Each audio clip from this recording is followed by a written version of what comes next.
If you have connected your Facebook account with Instagram, some of your Facebook Reels may also be shared on your Instagram account automatically. In this video, I will show you how to find all the Reels that were shared from your Facebook account on Instagram.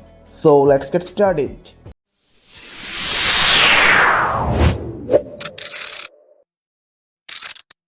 First of all, open the Instagram app on your phone.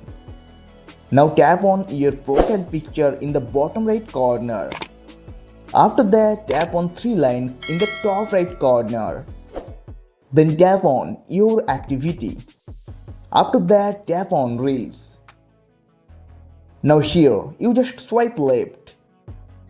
Then tap on Shared from Facebook option.